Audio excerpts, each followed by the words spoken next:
league for that 1 year, I was satisfied. And then I started playing professionally and was not around on Sundays, so I don't watch much football, and definitely not a Redskins fan. I can say that much. I gotcha. Avey Grouse. Here we go, everybody. Thank you. We'll be right back.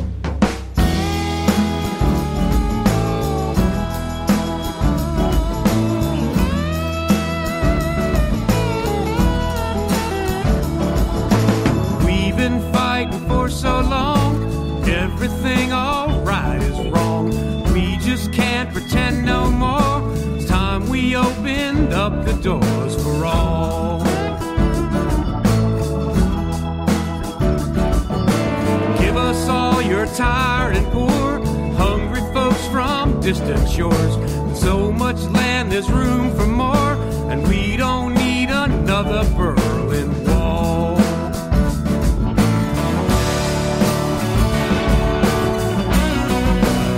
I'm gonna pack my blues, I'm gonna tie my shoes.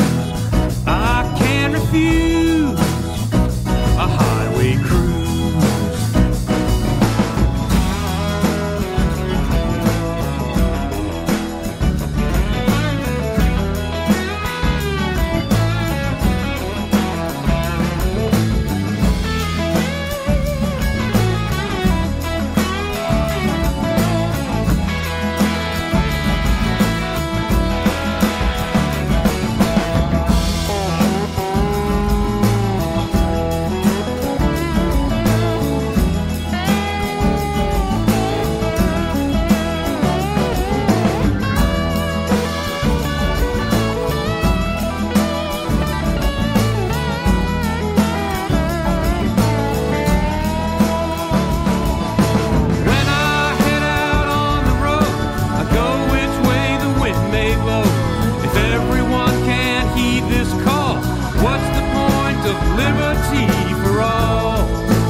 Pack my blues, I'm gonna tie my shoes.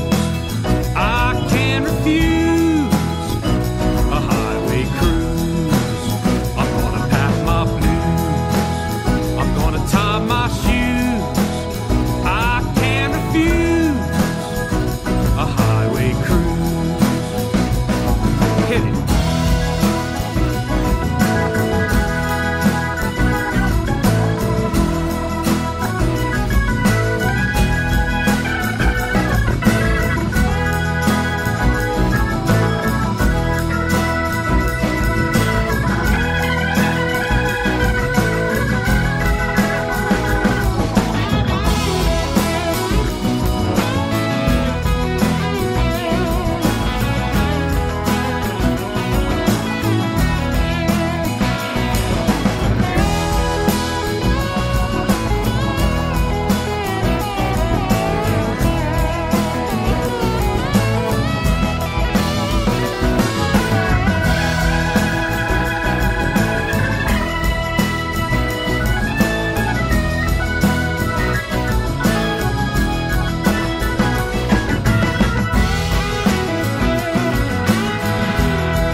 Yeah. I love that, JP. That's some definite Allman Brothers sound, Southern groove, my friend. Welcome back to the Magoo. No doubt. Thank you. We were just talking off air about all those great Southern influences that you have, Dwayne Allman and all that great stuff. And today, there's only one category in the Grammys, you were telling me.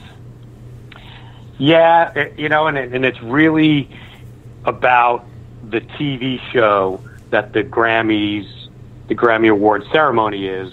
Yeah. And there's so many categories that the whatever the network it was on, ABC or CBS, told them they had to reduce the length of the show. So what they did was they cut categories, and there weren't that many blues categories. I think it was like best contemporary blues, best traditional blues, best blues male vocalist, best female blues vocalist, and maybe one more. But I'm pretty sure they cut it all down to just best blues album, which there's a lot of people that get cut out, that get left out, that get cut out, unfortunately. Myself, with my radio show that I started putting together, the music is all provided by promoters and Betsy Brown. Everything on my show is provided by artists. I hear the music you guys got, and it is the best. And I'm understanding why there isn't more categories, radio stations around Milwaukee area playing this stuff. I don't have enough time. This is a hobby, but so many people. My brother-in-law, you guys got to hear these tunes that these people are playing, and nobody would know. Through internet and stuff, and what you guys are producing out there. I'm sorry, but the music today, I have to have an open mind, but we don't have the things we grew up with. The songs that kind of carry in your head. I guess they do, but they carry in a more of a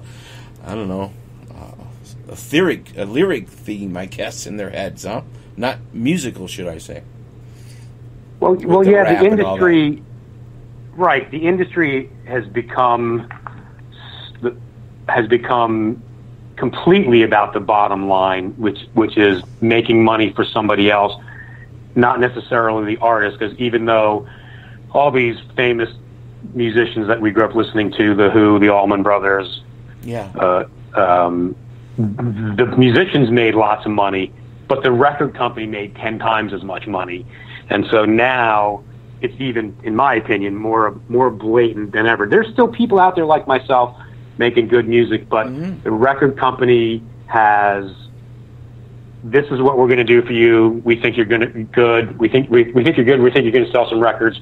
We're going to give you a one-record deal, and if your record sells and we make money, we'll extend your contract. Nobody anymore gets a multiple album deal.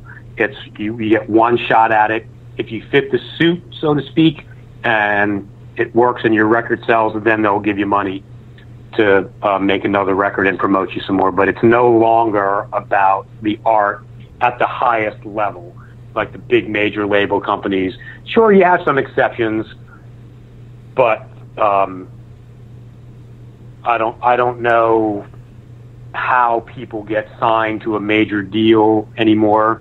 I know when back in the 80s, you sent demo tapes out and you tried to get an A&R guy to come to one of your gigs, especially the music that I've always played. It's always been about playing live. Yeah, we try to write the best songs we can, but the style of music that I played, blues and blues rock, is about the live experience.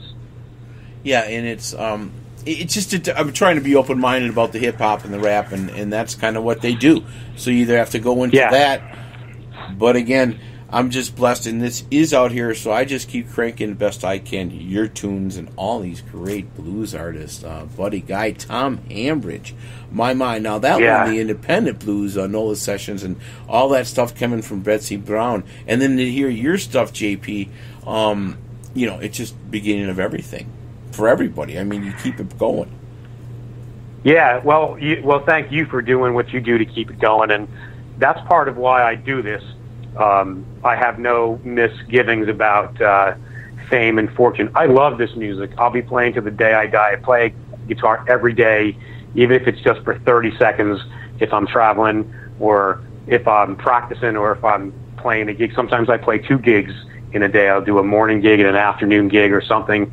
or afternoon and an evening. And I think that the greatest cultural contribution the United States of America has given the world is the music of the 20th century.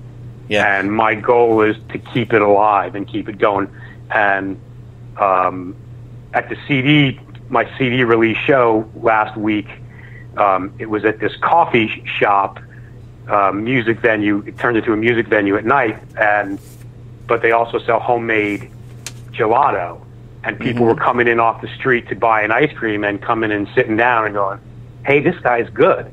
Let's sit for a little while and listen to that." And that's the whole idea. Like, hey, listen, there's good music out there. Go out and see live music. You don't have to just get on one of these streaming services and pay $10 a month for them to tell you what songs you should listen to. Get out, use your mind and support local artists in your community, and remember that people are out there still making quality music. Yeah. And a lot of that, you're in the D.C. area. And that comes to our next tune a little bit, too. We're going to play Blues for Casey. That's kind of a little bit about our guy up there in the White House, should I say, and working on the White House blues. Same stuff in the Beltway. That's a whole different vibe up there, I imagine, huh? Yeah, it's a whole different vibe, and it's kind of funny. My last album was called The Road to Mississippi, that Betsy Brown also did the promo for. It got reviewed by a blues, I don't remember if it was a magazine or a blues society in Florida, and the reviewer criticized me for not writing more politically charged songs. And I have always thought that entertainers should entertain and politicians should do their jobs as well. And I'll offer my opinion to someone, but I rarely do so from the stage when I'm performing, because people are there to hear me play and sing, not tell me what the politics should be. But the situation that we're in, and this is not actually a comment on party politics and what your affiliation belief is with a party or any party. This, to me, just my local newspaper is the Washington Post. And you see the stories that were coming out every day in the early days of the Trump administration of them literally not knowing where the light switches are in the West Wing. And I have all kinds of insider information about things that outgoing administrations do to incoming administrations that I won't get into. But I just wrote that song from the point of view of someone that went to work wanting to help make America great again and make change to this country, and got there and realized that not only were they in the swamp, they were drowning in the swamp. And I wrote those lyrics first. Yeah. Like I mentioned earlier, this album is a little bit of a departure for me, where I've started to try to change my songwriting. I usually write a melody or a riff and come up with the rhythm and music of a song, and then add lyrics, get inspiration from the music. But this is another one of the songs, like The Ballad of a Burglar, that the lyrics came first, and I fooled around with several different formats before I found what I dubbed the Mississippi John Hurt style, the 1, 2, 4, 5 type of thing, progression.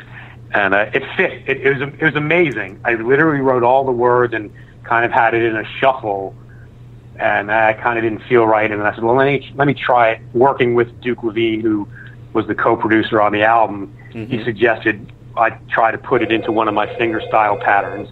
And I said, oh, let me think about it. And I literally just started playing that pattern, and the words fit beat for beat, syllable for syllable into that. I was like, oh my God, the song is done. I just literally put a capo on the guitar at the second fret and did that little finger picking pattern that Mississippi John Hurt and all the classic Piedmont players do. And I added a little twist, a seventh chord in it somewhere, and that was it. But it came together real quick once I figured out what style it should be in. Once Duke gave you that little input, and that producer is so important.